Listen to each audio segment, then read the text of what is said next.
Learning and Community of Practice series. Thanks for joining us. I'm Abby Burke, the reading specialist with the Nebraska Department of Education. This series is intended to be a collaborative learning experience around reading science research for educators, to reflect on current practices, and to discuss ways to take action to implement research-based instructional practices. This is a 4-part series, and it's going to feature professional learning sessions such as this first one today, as well as a corresponding community of practice for those who are interested in taking a deeper dive or deeper focus on implementation. Each of these professional learning sessions will be recorded, and you'll be able to access these through the Nebraska Reads website. I will put that link in the chat box. You're encouraged to use the recorded PL sessions in a way that really makes sense for the context of the educational setting that you're in. And at this time, I'm going to pass the mic over to TNTP, who are friends who have partnered with us in developing the Science of Reading series.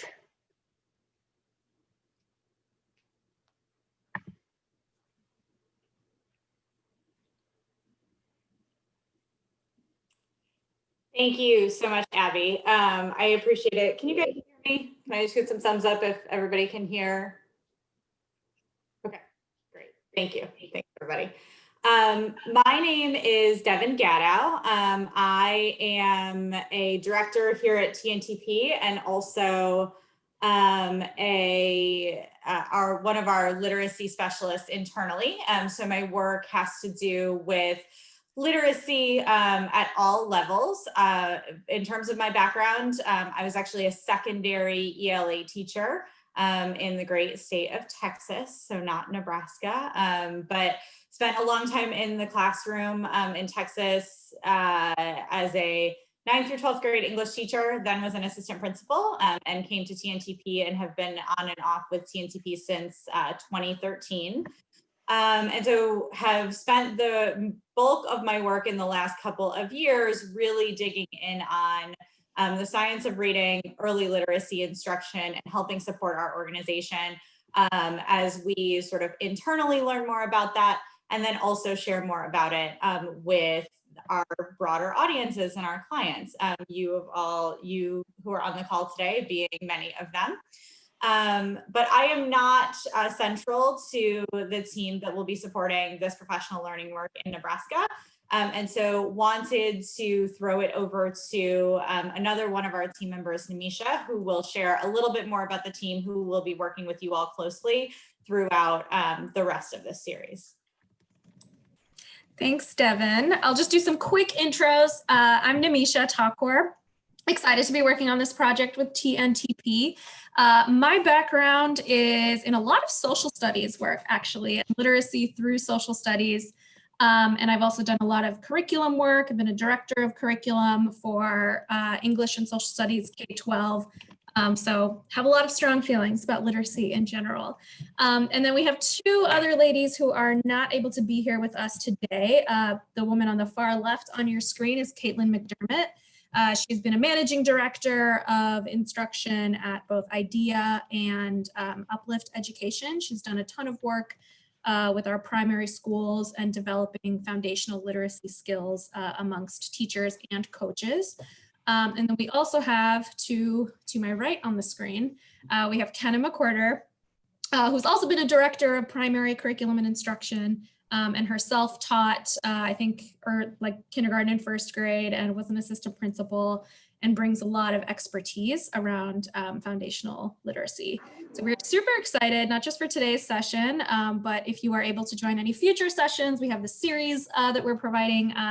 We're super excited to just engage with Nebraska folks around this work. We are all 3 of us are also in Texas. So excited to be working with some Nebraska folks. Thank you all for being here. Thanks so much, Nemisha. I should mention before we get started, I work out of a home office in Charlotte, North Carolina now. And so it is starting to get dark here. So you will see, I can see like light on other screens, and I will eventually get sort of bluer and bluer as the evening goes on. But hopefully you'll be looking more at our deck than you will at me. So want to kick us off today by talking about sort of the goals of today's session. And we're going to be focused today on the science of reading, the what and why behind phonological awareness, the importance of phonics instruction and the fact that it teaches students predictable relationships between sound and spelling patterns, and that students need ample time to practice. So hopefully you'll walk away sort of knowing a little bit more about the what's and whys of those pieces. But we are going to start by digging in on the science of reading, which is very much in the zeitgeist in literacy these days, for better or for worse. And so you may have sort of heard some pieces of this conversation. You may be very steeped in it. You may be very new to all of this information. And so today we're going to ground ourselves in what is the science of reading, what is it not, and what are sort of some of the key studies that help us understand how students read. And then later in the session, we'll talk about what are the implications for instruction for our littlest learners because of that research.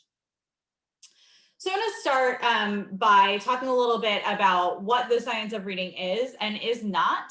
What you have on the screen is a quote from Louisa Moats. She is sort of the foremost researcher in the area of early literacy instruction, and particularly is a strong voice in this conversation around the science of reading, advocating for systematic reading foundational skills instruction, especially phonological awareness and phonics. So Moats basically says that the science of reading is not an ideology, it is not a philosophy, it is not a political agenda. It is not a one-size-fits-all approach, a program of instruction, or a specific component of instruction.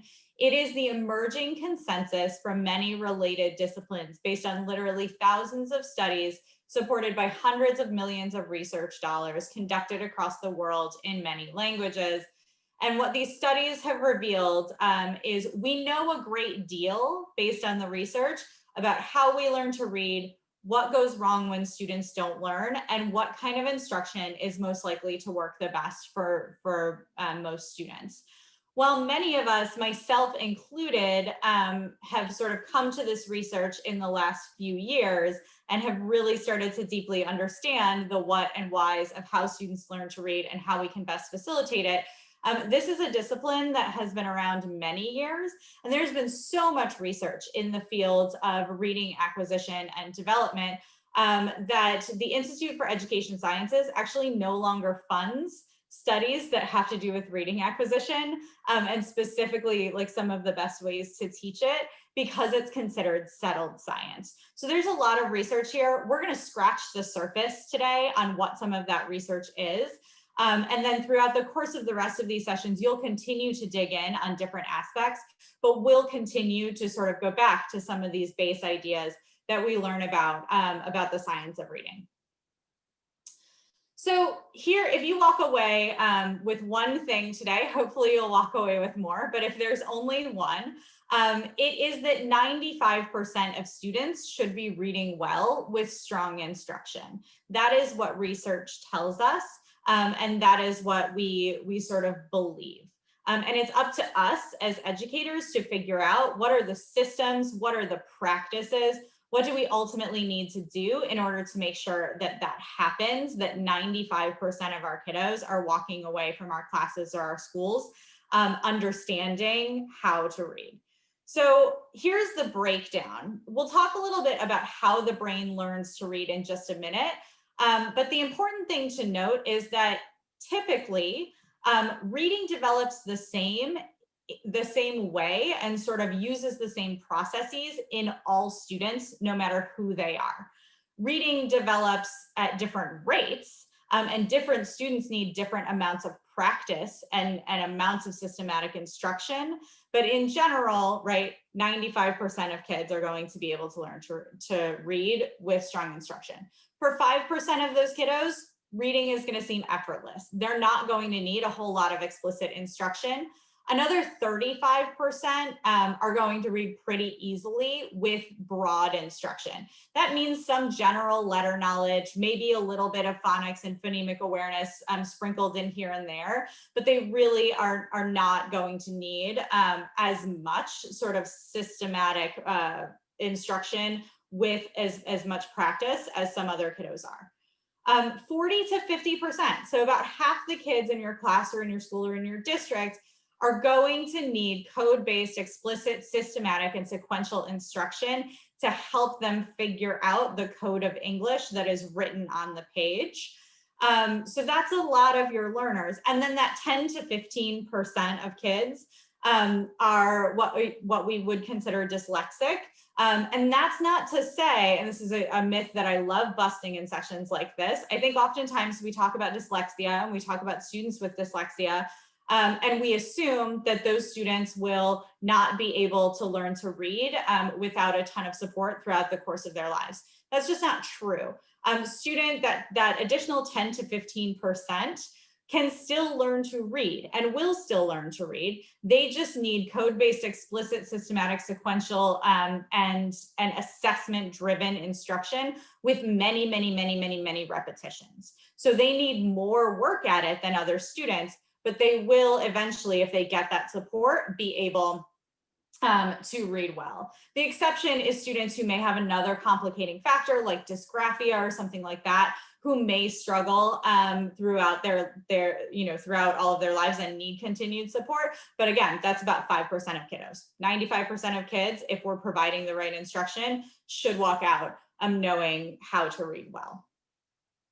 We'll talk a little bit about who these are at the end of the session. So like who needs more instruction, who needs less systematic instruction. But for now, we just need to know that some kids will do it with more or less, but we need to provide that good instruction so that all students have access to what they need to learn to read proficiently.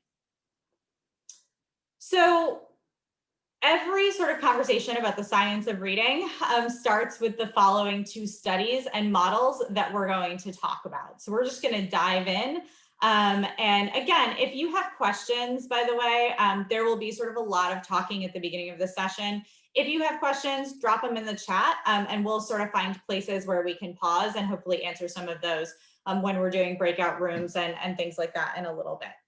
But this is sort of the seminal study that helps us understand the science behind how students learn to read or reading acquisition. This is Goff and Tumner's 1986 model that we refer to as the simple view of reading. It tells us basically that the amount of words that we can decode, so the amount of words that we can sort of pick up off the page, times the amount of words that we know, so our language comprehension, equals our reading comprehension. So without decoding, for example, if decoding was a factor of 0, the product is 0, right? You cannot have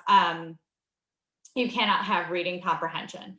Same thing, if you don't have language comprehension, then you can't, you won't be able to understand the words that you pick up off the page. And so students won't be able to comprehend what they're reading.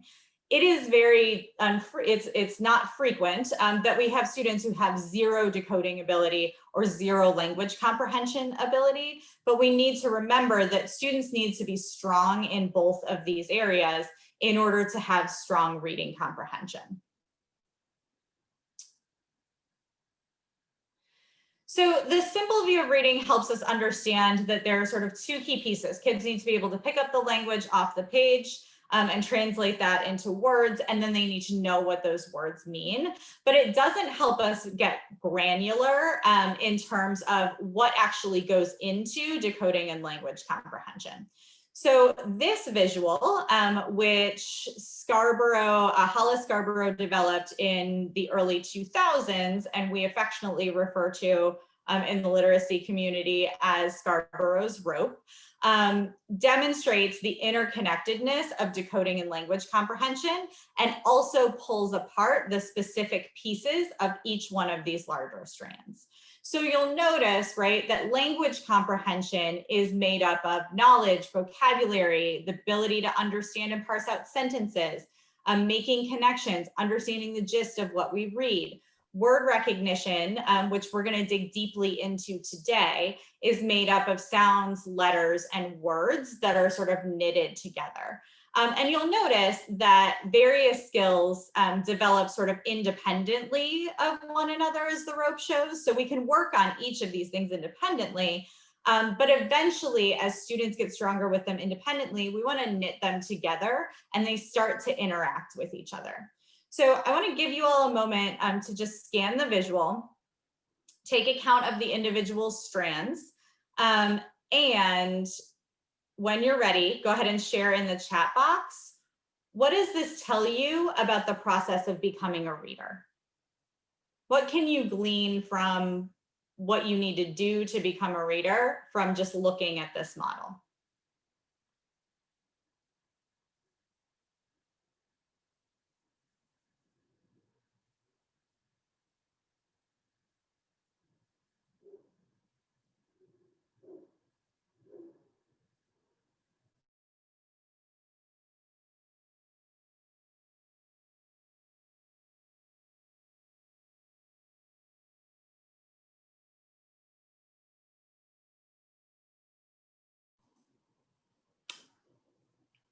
Absolutely. These are great responses that are coming in. Once you've chatted, you can go ahead and look at some of the other responses. I'll name some for you. So many things are involved. If even one strand is weak, skilled reading is in jeopardy. I think that's really important for us to keep in mind. It's a complex process that needs to be taught explicitly and systematically. Absolutely. Things that we are going to talk about a little bit later in the session. We need to synthesize all the information. Absolutely. So the brain has a lot of different pieces that it needs to put together in order to fluently read off the page. Yep. And this idea that language comprehension and word recognition mutually reinforce, that is absolutely true. Yeah, these are great. So keep this in mind as we move forward, that the idea is that all of the strands work together. We need to be systematic in the way that we approach it, and that we cannot sort of only pull on one strand and forget the others. So with all of that in mind, we are actually going to zoom in on the process of acquiring word recognition. So we're going to look specifically at the green strand today, because as Scarborough's rope illustrates, right, the research is clear about the connection between phonics, instruction, and comprehension. We're going to dig into a little bit of brain science, but before we do that, I want to sort of pull apart this word recognition strand, which really is comprised of what we would call reading foundational skills. So we're going to pull this apart and name some key vocabulary and talk about that before we dig into the brain science. So when we talk about reading foundational skills and we talk about this word recognition strand, we're going to start with sounds. So sounds, when we talk about sounds, we're talking about phonological awareness. So phonological awareness is students understanding, being able to hear, being able to parse out the discrete sounds that are in words, sentences, phrases, etc. Phonological awareness we'll dig into today. This is sort of one of the key pieces, really foundational to students' ability to develop word recognition.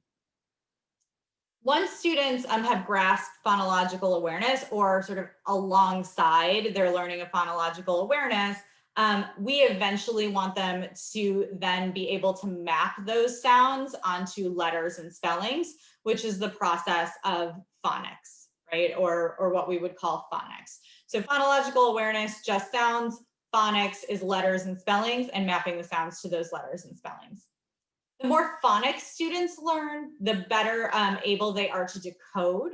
So once you've mapped your sound letter correspondences, then you can start to sort of blend those together to develop an understanding of more words And they do this more efficiently. So instead of having to break apart every word and then put it back together, students start to do what's called orthographic mapping, which we'll talk about a little bit later. But they can get this right faster and more fluently so that they build more word recognition skills, so they don't have to expend as much energy trying to figure out what are the sounds, what are the letters, what are the sounds, and then put it all together, what is the word, and figure out all of those pieces. As they start to do that automatically, their reading starts to feel more and more effortless, which is, as I just said, jump the gun there a little bit, orthographic mapping. And as students map more and more words, they will start to read more accurately and more smoothly, which is a byproduct of orthographic mapping. And sentences become more complex. They need to be able to like get through, right, or decode enough words fast enough to make sense of what they're reading. So when we talk about reading foundational skills, we're talking about phonological awareness, phonics, fluency, word recognition, and text, like understanding the sort of features of text. And so we're going to focus on phonological awareness and phonics today. You all are going to have subsequent sessions that will dig in on things like fluency and assessment and other pieces of the word recognition strand. But we're going to build our basis today. So why start with phonological awareness and phonics? Well, because a single word has three representations. It has a visual representation, what we also call the orthographic representation. It has a speech or phonological representation, and it has a meaning representation. So your visual representation is the letters on the page. So students need to be able to have that ability to look at the letters B, A, and T, and then be able to understand, right? Map that to, okay, B says B, A says A, T says T, B, at, bat, right? And come up with the phonological representation, right? The speech. So B, bat, got it. And then they need to access, okay, depending on context, is this a flying bat or is this the bat that we use to hit a ball? So all three of those meanings, right? Words have all three of those meanings. Now here's the cool part.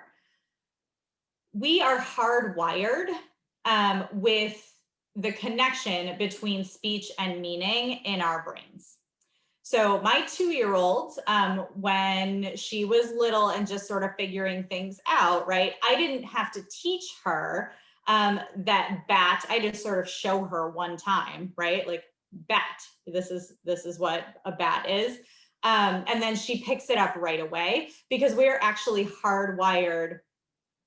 Absolutely, our phonological lexicon, yay, yes, people know this stuff, this is awesome. Super fun to talk to people who know this. So we have this sort of already stored in our brain. We don't have to teach or build those connections in our brain. Now, what's missing is the visual component, right? And so the process of teaching a student to read or reading acquisition is actually knitting these three together. So building off of what is already in our brain in terms of the connection between the speech and meaning, and then mapping, right, that visual, the letters piece onto that. So here's what this looks like in the brain. As I said, we are hardwired with this connection between the speech and meaning centers of our brain. When a kiddo is first learning to read, or when we are first teaching a student to read, because again, right, some kids are going to need that really explicit instruction, most are. So when we're teaching a student to read, they start to map, or we model for them, and they start to see that you can map the letters, that there's a visual representation to these speech sounds. So when a kid's first learning to read, they start with the sounds, right? And then they map the visuals and they build this connection that wasn't there before, which is really exciting. You can watch it happen in the brain. They build this connection between their visual and speech centers as they start to map those letter sound correspondences. And then the speech center, right, uses that existing connection and goes and takes it to the meaning center in the brain so that kids can access the word and then ultimately what it means. As students become more adept at this, as orthographic mapping starts to build, there's actually an additional route that builds in the brain, or connection that builds in the brain, that goes directly from the visual center to the meaning center. So kids start to map whole words in their brain, or even parts of words in their brain. So if they start to map certain syllables and things like that, it goes directly to meaning. And that's how kids start to develop that faster, more fluent decoding ability that's going to help them to become proficient readers faster. And the science of reading, so this idea that kids need to build an understanding of the visual piece, connect it to speech, connect it to meaning, and eventually start to map stronger and stronger words, should drive effective reading instruction. And so that means starting instruction with letters and sounds, with phonological awareness and phonics, which we're going to dig into today. And then sort of moving right to more advanced phonics and decoding. And finally, then to support orthographic mapping and to build students' fluency. And so David Kilpatrick, who is a researcher and has written several great texts, one of them being Essentials of Assessing, Preventing, and Overcoming Reading Difficulties, basically provides that this, right, level 1, 2, and 3 is a set of developmental levels that helps organize and integrate research into phonological awareness development, reading acquisition, and reading difficulties. So we need to be thinking about, when we're thinking about our instruction, the connection, right, between what is happening in students' brains and the instruction that we're providing. Ideally, instruction should facilitate and reinforce that process. So let's talk about how we start off reinforcing and supporting that process with phonological awareness. All right. So as some of you, as I learned from the chat, some of you may be old pros at this, so it may be a review. If I miss something, type it into the chat and I will make sure to bring it up, but it may be new to some of you. So want to start with phonological awareness by defining some key terms. So you have three terms on the screen. All of them start with phono, which makes sense because phono, right, means sound. These are all words that have to do with sound. So phonological awareness is what we will start with. And phonological awareness is the big umbrella term for the ability to hear, discriminate, and manipulate sounds in spoken word. So things like identifying rhyming words, segmenting syllables, or even recognizing a spoken sentence. For example, I go to the park has 5 words in it. That's all part of phonological awareness. So for those of you who are like me, who may have worked with secondary students, but not elementary students, right? When I started learning about this, I was like, oh, yeah, no. And now having a 2-year-old, I'm like, oh, I do need to help my child understand, right? The little ones understand that words don't just sort of run together in a sentence, that they are discrete segments of meaning. Same thing with syllables. So that is phonological awareness. Phonemic awareness is a particular type of phonological awareness. It is the most complex skill within that phonological awareness umbrella. And it's an absolutely crucial part of teaching kids to read. So phonemic awareness is the ability to discriminate and manipulate and hear the individual sounds or phonemes in spoken word.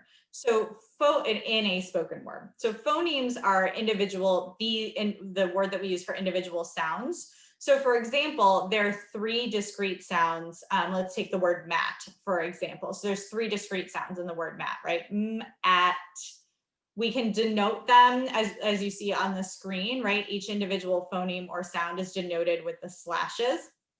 But we need to help our students understand that words are made up of discrete sounds. We can break them apart. We can put them together. That is crucial for students to know in order to then be able to map to letters, which is phonics. So when we talk about phonics, we're starting to deal with letters. You'll notice on the left-hand side of the screen, I've got a little sort of cheat there to support you with these.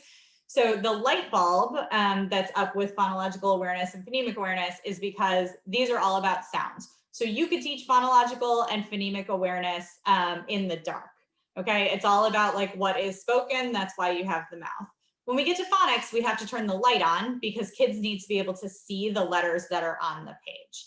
And so phonics is a system by which we support students to understand that the sounds in spoken language are represented by letters in print. So they can see the M, it makes the M sound, right? They can see the or they can see, excuse me, the A, it makes the A sound, and so on. So you can have phonemes, you can have the sounds without phonics, but you can't have phonics without phonemes. So you can't have the phonics piece, the letter piece without the sounds.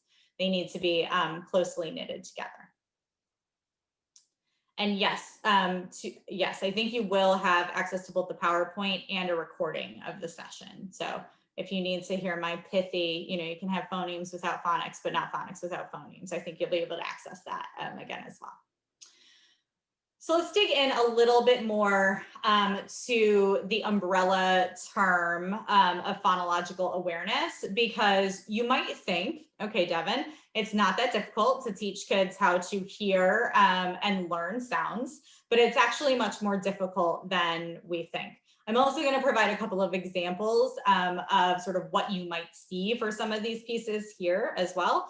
So not as deeply as if you're a teacher, this is how you should teach it, but perhaps if you are sort of someone at the district or leadership level who is walking and going, what should I be looking for? This might be helpful. So all of the skills that you see here, 1, 2, 3, 4, 5, are sub-skills underneath phonological awareness.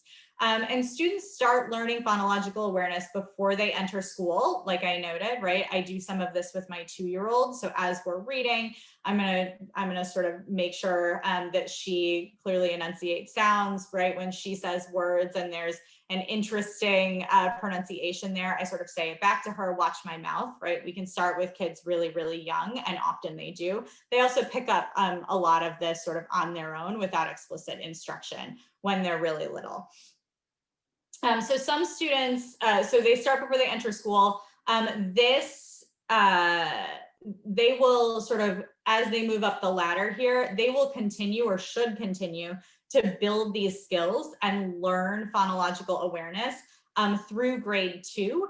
And for many students who we would label as struggling readers, those students may be struggling with or may need additional support and additional practice with phonological awareness. There's a lot of research out there that shows that working with kiddos on phonological awareness, working with struggling readers on phonological awareness can have huge payoffs in just a little bit of time. So for some students, this can and should continue to be worked on throughout, 3rd, 4th, 5th grade. So within this umbrella term, yes, all of this is in relation to spoken word. We're not in printed text yet. So when we talk about phonological and phonemic awareness, we are just talking about the sounds. In the second half of our work together today, we will talk about phonics and start to map sort of the letters or the print piece.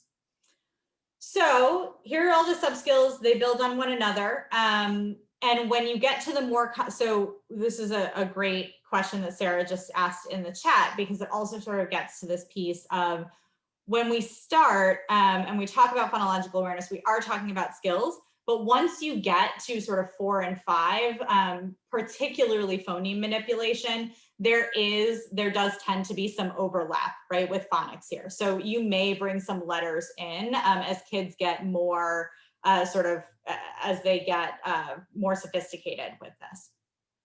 And you can work sort of across the continuum. So they build on one another, but you can work across the phonological awareness continuum. Kids can be working on these and building these sort of in tandem. So we'll start with rhyme. This is one that many of us, I think, are probably familiar with, but rhyme is kids being able to discern the same sort of ending sounds in a word and be able to match those words. So that might sound like a teacher in a classroom saying, I'm going to give you 3 words. Tell me which ones rhyme: king, queen, and sing. the student would say sing and king. So they can identify that those ending sounds are the same and they can pick out the two words that rhyme there. The next is sentence segmentation. So like I said, I need to teach my 2-year-old and we need to teach our littlest kiddos that there are breaks between specific words in the sentence. So that might sound like helping them hear that in a sentence like I like to play, there are 4 distinct words. So a teacher might give the students a sentence and say, clap out each word. I like to play. How many words are there? There are 4.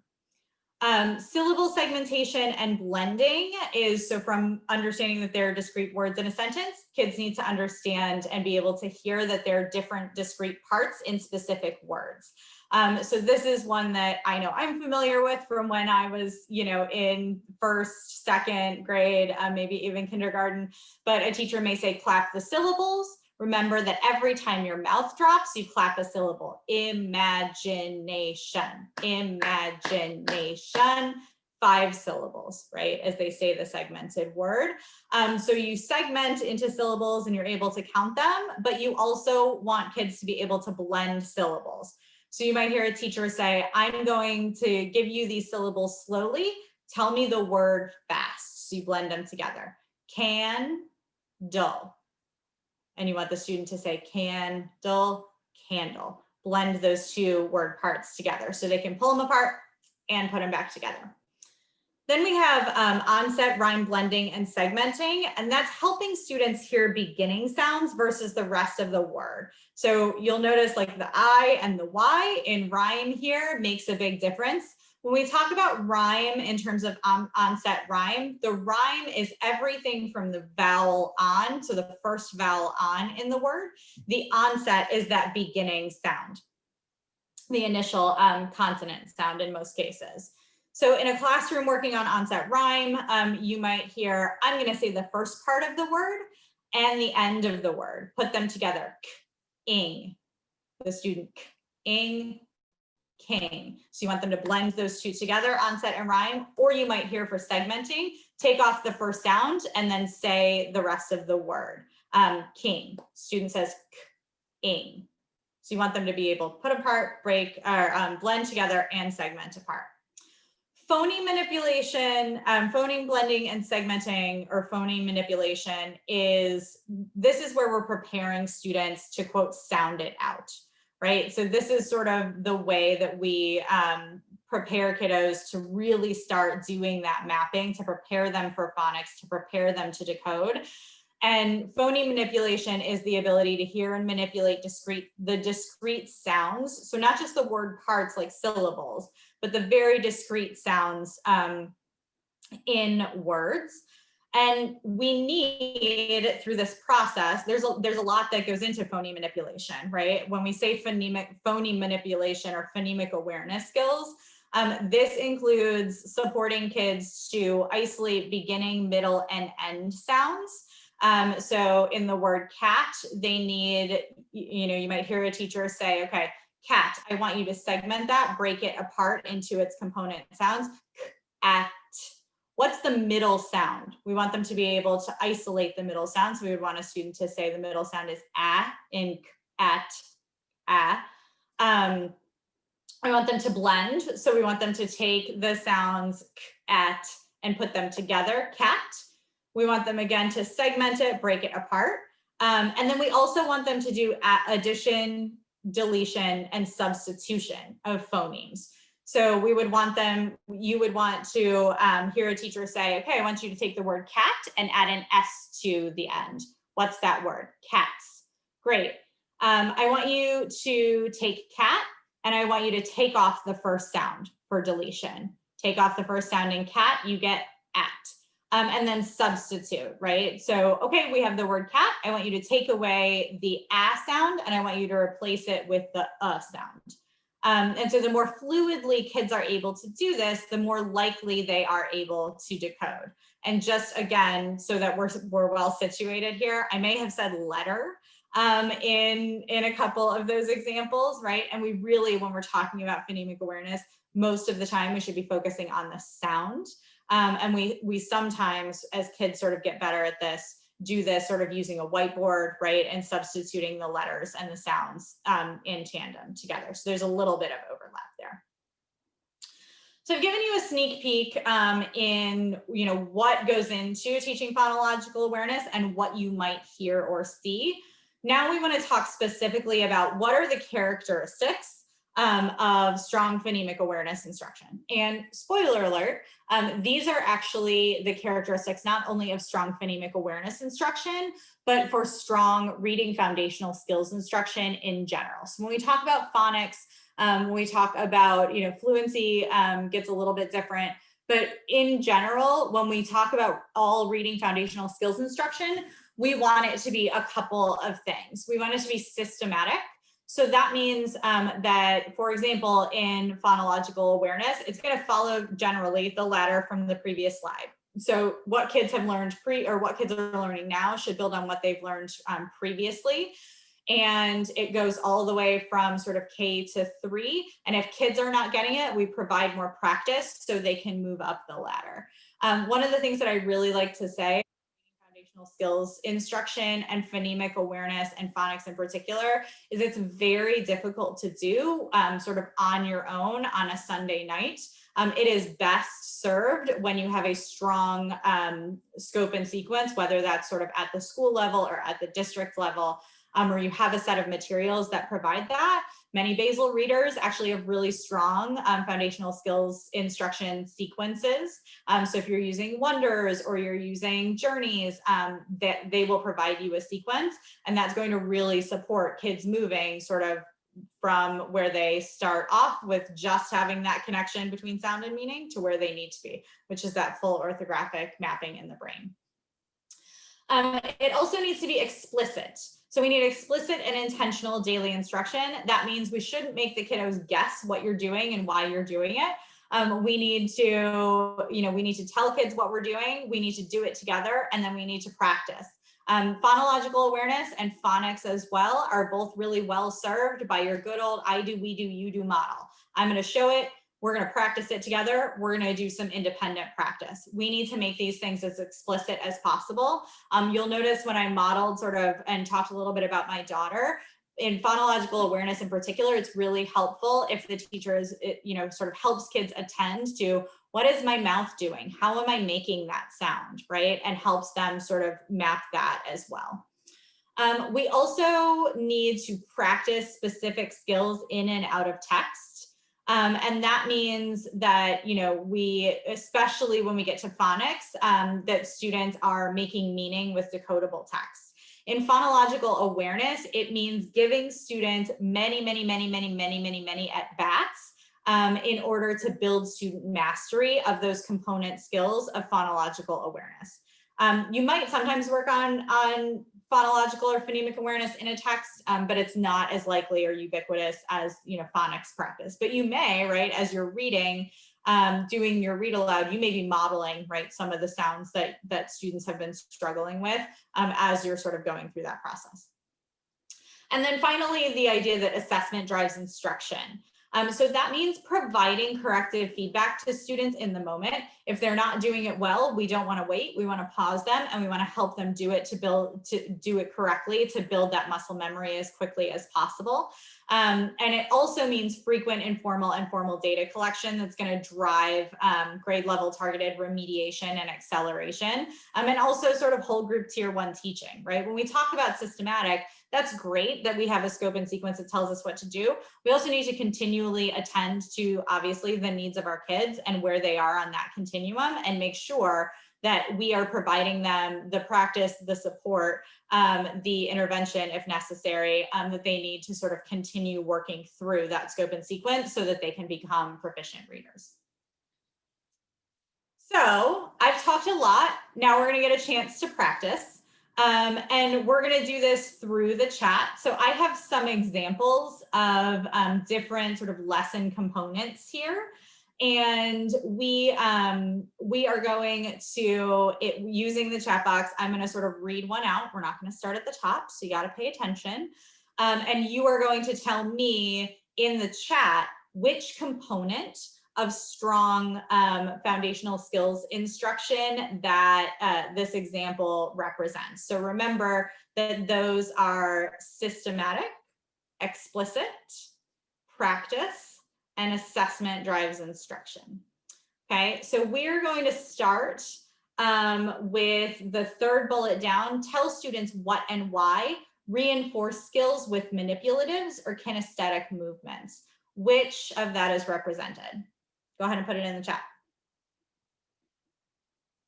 Explicit. Ooh, I like that we pulled out practice. Absolutely. The reinforcing skills over and over with practice is definitely the case. Yes, absolutely. So this is explicit instruction, something that you might see with explicit instruction.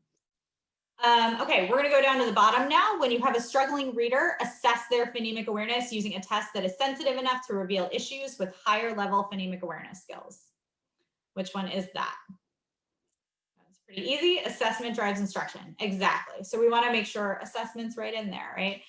So we want to make sure that we understand where our kids are at and that we then intervene to support kids as they need it. Okay.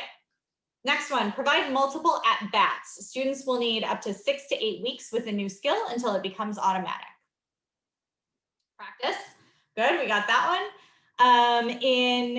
So let's go to the top. In kindergarten and grade 1, follow the ladder of phonological skills and spend the most time on phony manipulation. Crucial for reading and writing. Exactly, systematic, great, you guys are great at this. And then obviously, whoops, our last one is practice, right? This idea of tying to print. So now what we're going to do is get a chance to see a little bit more of what this looks like in action. So we're going to watch a video of a very short clip from a phonemic awareness lesson. Thank you, Kim, for dropping that in the chat. So I have some complex directions here, so just stick with me for just a second. I don't like to play the video on the screen over a Zoom call. It sort of gets wibbly and the sound doesn't match up with what you're seeing on the screen, which is pretty problematic when we're talking about phonemic awareness instruction. So Kim has just put the link to this video in the chat. As you watch the video, I'm going to ask you to think about, how did you know that this lesson model targeted phonological awareness? What skills were targeted? So think about the umbrella, and I'm going to shift my screen so you'll be able to see the umbrella and the different skills underneath as you're watching it. And then how does the model reflect best practices? Here's what we're going to do. It's a bit of a lengthy video. We're going to watch just a snippet of it. So when I tell you to, we're actually going to watch the video. We're going to watch from about 2 minutes on. So you'll have to skip forward a little bit, from 2 minutes on to about 5 minutes and 30 seconds when she begins the phonics work. And you're going to be thinking about, like, how does this reflect best practice? What evidence do you see of what she's working on in terms of phonological awareness skills on the screen? And before we actually watch the video, we're going to send you to breakout rooms. So the order in which you need to do things is you're going to wait here. You're going to get your breakout room assignment. Go ahead and click into your breakout room and then put yourself on mute, watch the video, and then come back and in your breakout room, discuss what you saw in the video with the folks in your breakout room. So we're going to go to breakout rooms for a full 10 minutes. And then we are going to, and so part of that is going to be spent watching the video. Part of that is going to be spent discussing. So make sure that you click the video before you go into your breakout room so you don't lose the link. And then once you get in there, go ahead and put yourself on mute and watch the video. So Kim is going to open breakout rooms. While she's doing that, make sure you click the link. Get to that 2 minute mark, and then click into your breakout room when you get the little box. And if you have questions or you're lost, feel free to come back to the main room and we will figure it out.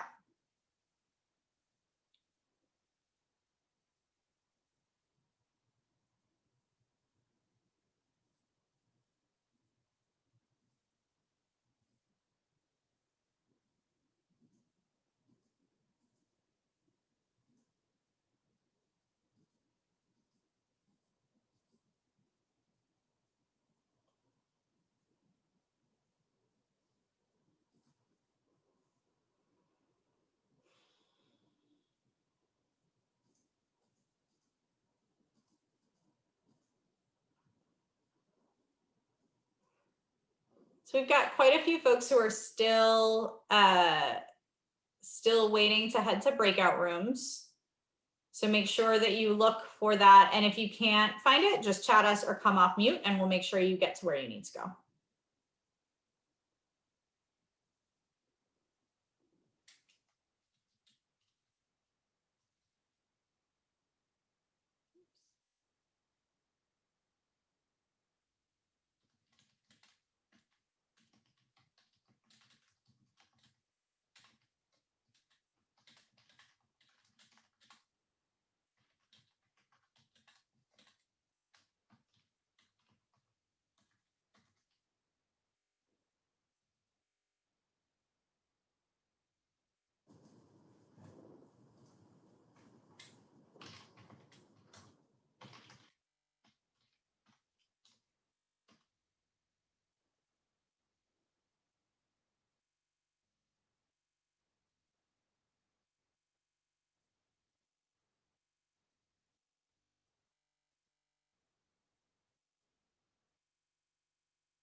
Is there anybody in this room that needs to go to a breakout room?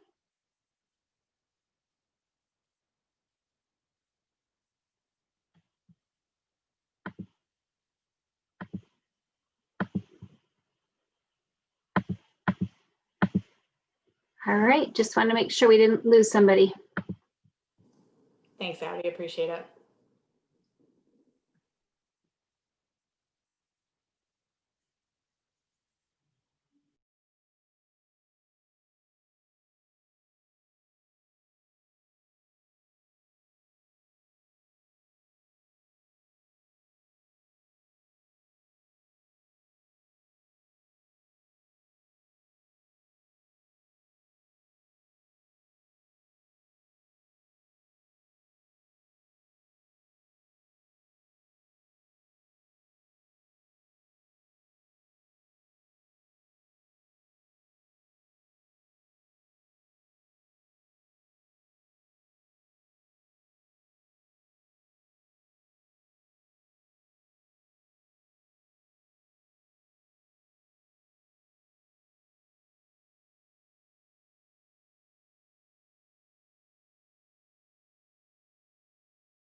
All right, I see lots of folks on their way back from breakout rooms.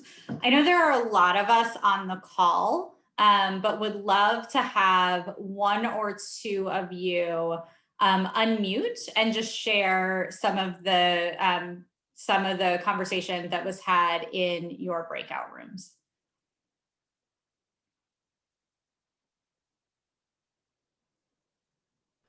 I'll go. We had really good conversation about where things were on that stair step chart. I thought that was interesting because we were kind of debating which parts she was focusing on. And so that was a good discussion that I thought we had. And then just some nice identification of the type of instruction she was doing as well with her explicit instruction and then the practice. Yeah, Sarah, can you will you tell on your group what were some of the things that you thought she was working on? We thought at when she was having them identify the middle vowel sounds that might be phoneme manipulation. And then somebody else in my group, I'm like new to all of this terminology, so yeah, you're doing great. Who else had something from my group? Do you remember what we talked about?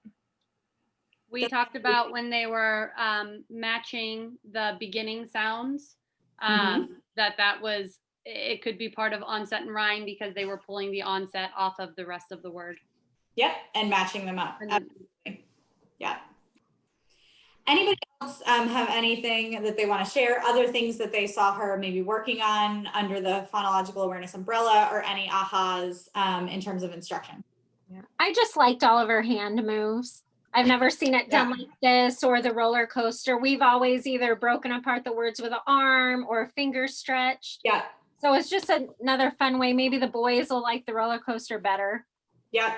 So here I'm gonna, or maybe Kim, if you have the deck open down at the bottom of my notes, I'll share.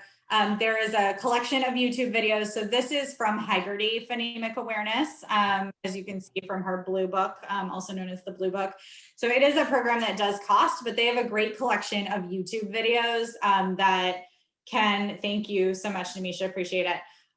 So they have a collection of YouTube videos that you can take a look at if you're interested, and there's a specific link to learn the hand motion. So if you're interested in new hand motions, yes, the hand motions are part of Haggerty, but there's a link in there that gives you a little sneak peek of them if you want to, you know, mix it up in your class. Like Christina said, maybe for the boys, a little something different.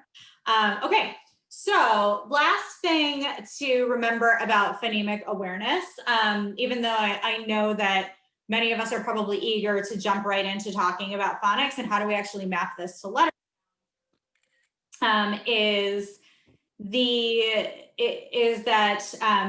again, many students actually struggle with phonics because they don't have the prerequisite phonemic awareness skills. So this affects about 20% of our kiddos. Now, I will sort of tattletale on myself before we move forward and say that part of the reason that this is so important to me is because when I was a new teacher, I was teaching 9th graders who were reading far, far, far below grade level. And I didn't know, in like a remedial reading class in Texas, and I didn't know not only like how to fix the problem, but even to identify what the problems were for those kiddos, and felt really, really frustrated and lost. So I'm super passionate about this now because I don't think that this is just for K2 teachers. I think that every teacher of literacy, and frankly, every teacher should have some basic knowledge of phonological awareness, phonics, of the science of reading, because it's on all of us to make sure that we know how this stuff develops so that when a kid isn't getting it, we can identify what's going wrong and intervene accordingly. So phonemic awareness can be taught. You saw it from Haggerty, right? And it can be explicit, or if you teach upper level, it may just be, you know, some intervention that you do more informally with kids. But the important thing to know is that small chunks of this, small intervention in phonemic awareness can go a long way. So as few as 11 to 15 hours of intensive phonemic awareness training spread over a long chunk of time can produce results. And so again, the goal of this instruction is to help students hear how words work, hear how sounds work, and be able then to eventually get to phonics, which is what we're moving on to in just a second. But before we do, I want to give you just a moment to reflect on the 4 principles of strong foundational skills instruction with a lens on phonological and phonemic awareness. We're not going to have a ton of time to do this reflection. There are 3 questions on the screen. So the first one is, what new or deeper understanding do you have? What do you want to continue, change, start, or stop in your practice? Or how will the 4 principles impact opportunities for kids? I want you to choose one of them. And just really quickly, 1 to 2 sentences, draft a reflection in the chat. Please keep it to yourself. So type it in the chat, but don't hit send until I tell you to hit send. That way everybody has some process time before we start getting answers in the chat. So take just a minute and I'll let you know when to share.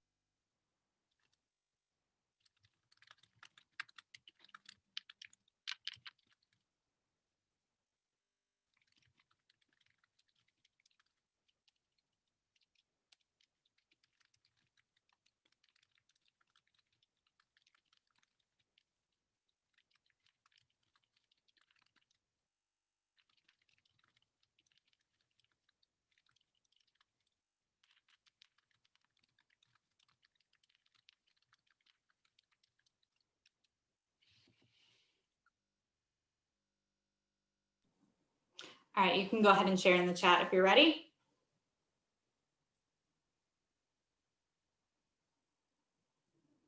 Now just take a moment to scroll through and read other folks' responses.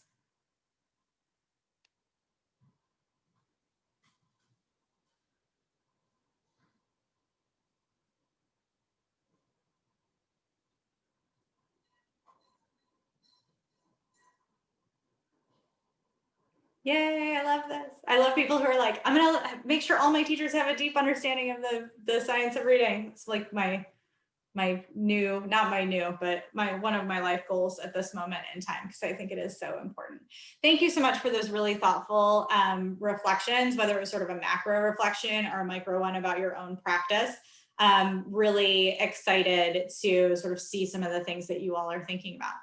So in our last little bit less than half hour, we're going to cover phonics from basics to advanced as fast as we possibly can. No, we're not going to do a deep dive today. We are going to get some surface level understanding. We're going to watch what this could potentially look like in a classroom.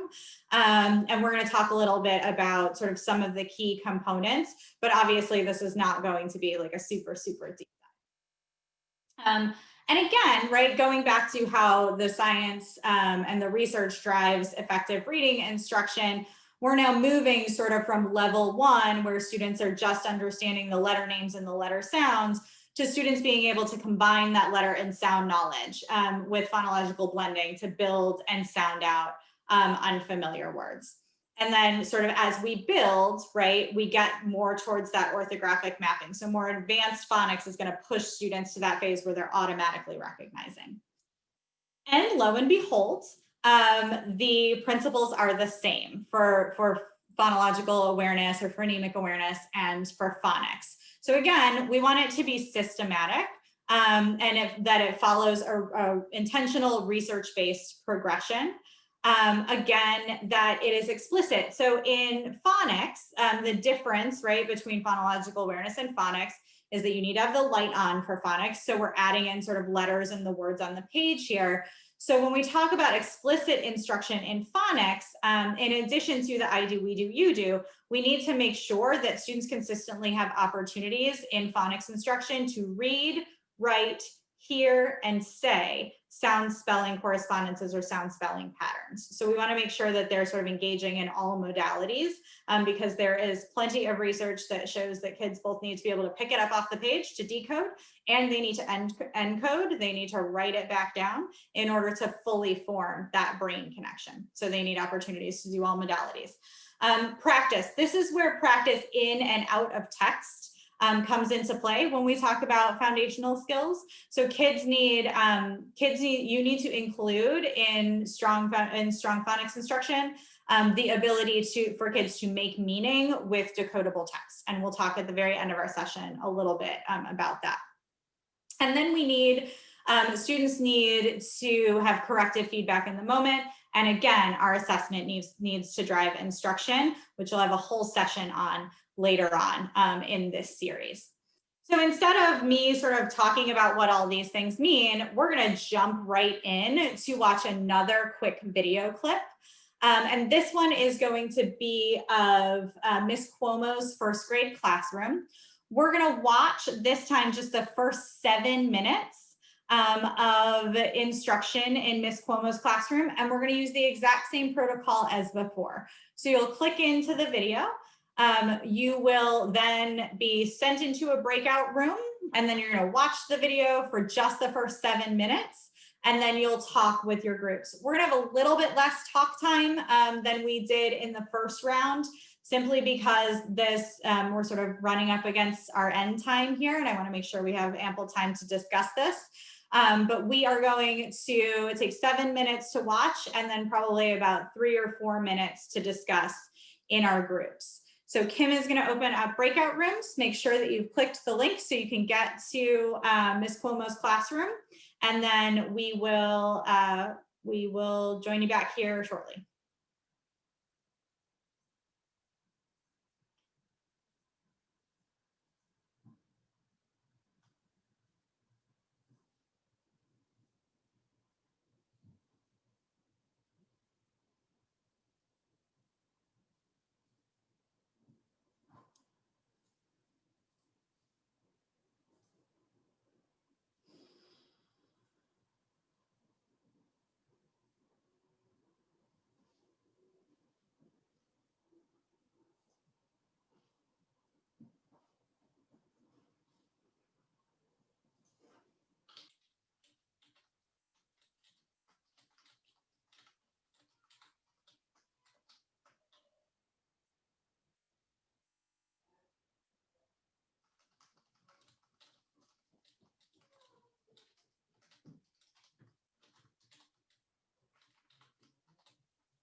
Brenda, it looks like you may need some help finding your breakout room.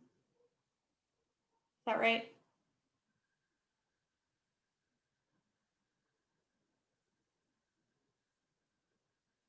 Kim, can you resend or move them to a different room maybe so it pops up?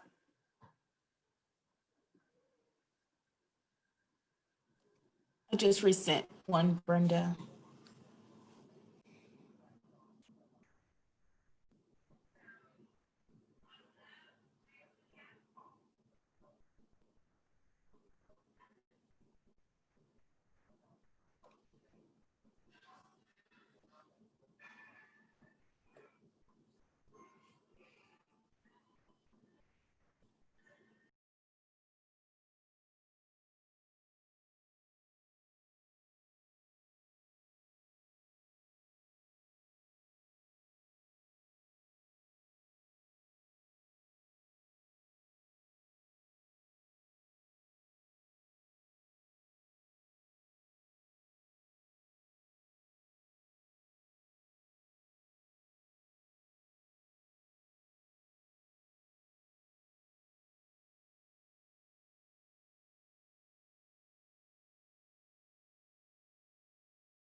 All right, I see folks coming back. I hope you all had really great conversation in your breakout rooms. I love that Miss Cuomo video. I hope you liked it as well. I really love the way she explains it. The video, there's 50 minutes of the video, so you have it all there in your YouTube. Feel free to watch it in all your free time right now that I'm sure you don't have. But instead of debriefing this, I want to make sure that you have a little bit of time at the end to reflect, and we are rapidly approaching the end of our time together. And so I want to really briefly touch on how the key components of foundational skills instruction apply in phonics, and then really, really briefly touch on equity at the very, very end. So in Ms. Cuomo's classroom, you likely saw her talk at the beginning about sort of what her kids had previously been working on and how this work is building, how the magic E-I combination builds on the previous work that they've done and where they'll be going with it. That is evidence of systematic instruction. There's a clear scope and sequence here, and Ms. Cuomo understands it, knows where her kids have been, where they need to go, which helps her obviously pinpoint what additional support kiddos need and sort of what the instruction should look like. One thing I want to hit on here, all scopes and sequences are not created equal. We say research-backed scope and sequence. There are many ways that this is done. Some scopes and sequences start with the alphabetic principle. Some start with only sounds and don't teach the alphabetic principle until later in kindergarten. But what is important, right, is that one of the key things that is important, I should say, is that we're teaching kids letter sound correspondences that allow them to make words and make sense of sort of those letter sound correspondences as quickly as possible. So if I was teaching you, you were an incoming kindergarten, and I started teaching with the letters S, M, T, L, D, how many words would you be able to make with that? None, right? As opposed to if I started with the letters S, M, A, T, D, right? Then I can make sat, I can make sad, I can make mat, I can make mad. So we need to make sure that our scopes and sequences are supporting kiddos to be able to make words as quickly as possible. We also want there to be explicit instruction, and you saw many of these modalities in play in Ms. Cuomo's classroom. Kids need the opportunity to hear the sound, they need to say the sound, they need to read it on the page, and then they need to spell it or write it. You saw just a tiny snippet. So you saw just sort of the on the carpet together work. But even in that small amount of time, you saw her modeling the sound for kids saying it back, working on the sound, right? Which of these words has this sound in it? And then you also saw her start to work with the actual letters where kids had to read and to spell. So make bike, right? With that IE pair. So we're working those multiple modalities for kids. The other thing I want to note here really briefly is that research suggests that foundational skills instruction should be provided at least 30 to 45 minutes daily in kindergarten through second grade. So that means that if you are only providing foundational skills instruction sort of once a week in a center for kids, they're getting about 1/5 of the instruction that they should get. When we say 30 to 45 minutes, that means every student engaged in some foundational skills work per day. It does not need to be teacher-led. It can be like station work, right? Kids can work with, particularly on some phonics skills, the reading it, the writing it, that sort of thing in a station that's not teacher-led. But it should be that every student in your class spends at least 30 to 45 minutes daily if they're K2 kiddos on foundational skills instruction.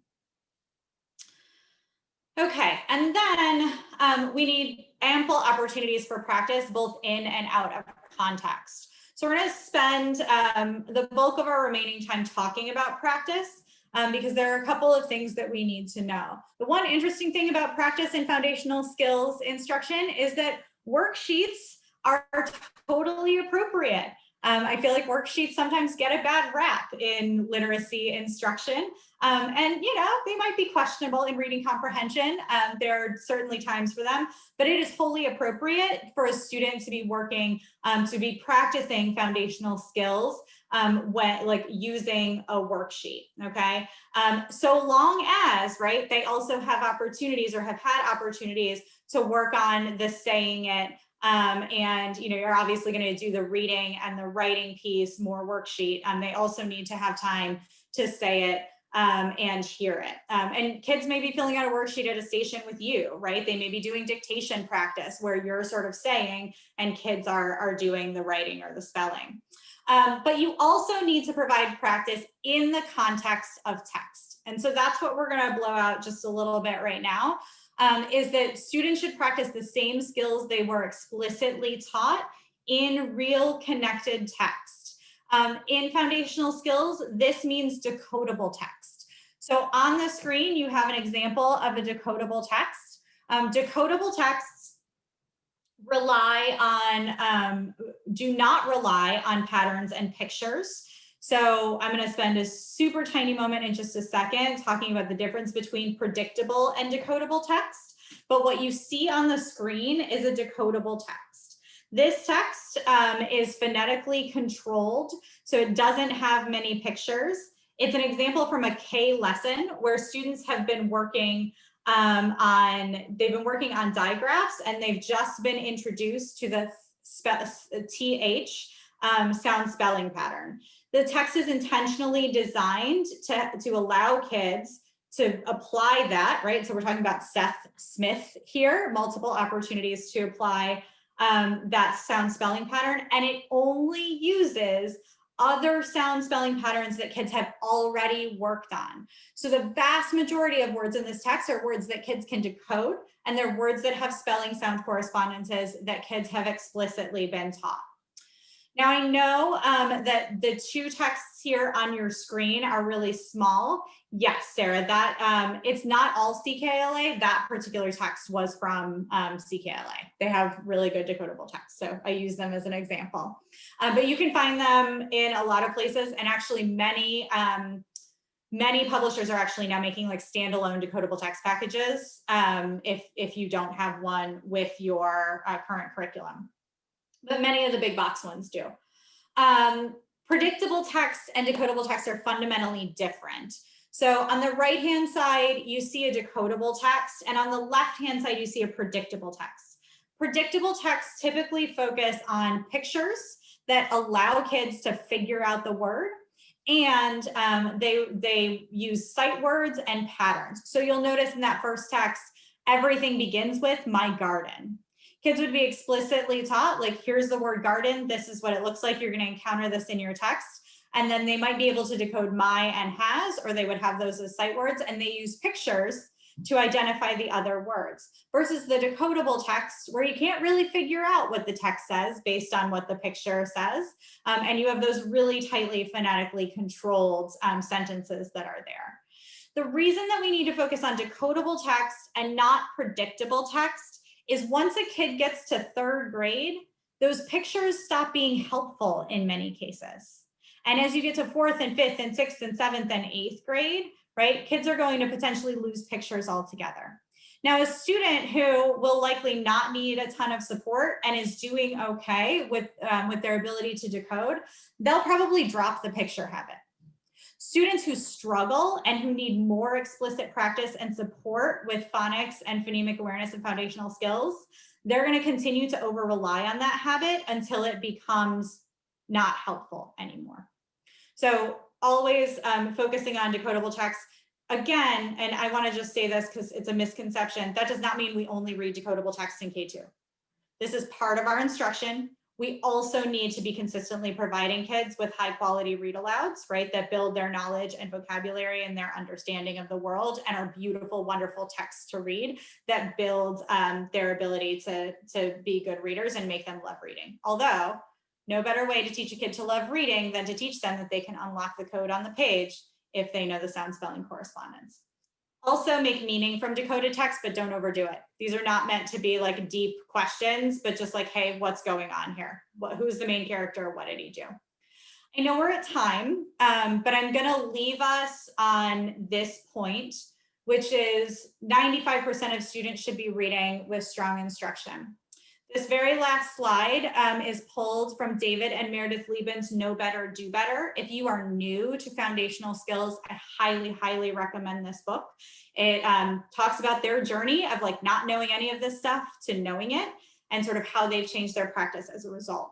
What's on this slide here is half of a chart that shows basically who gets away with less explicit foundational skills instruction. And you'll notice that it's the kids who spend lots of time pretend reading, who get lots of talk and letters and letter sounds as part of their early experiences, who possess a wider range of vocabulary entering school, who get frequent enrichment opportunities. This is about, in many cases, access. Kids who have access to things like high quality pre-K or preschool, or parents who are avid readers and who sort of model that for them. Those are the kids who typically get away with it.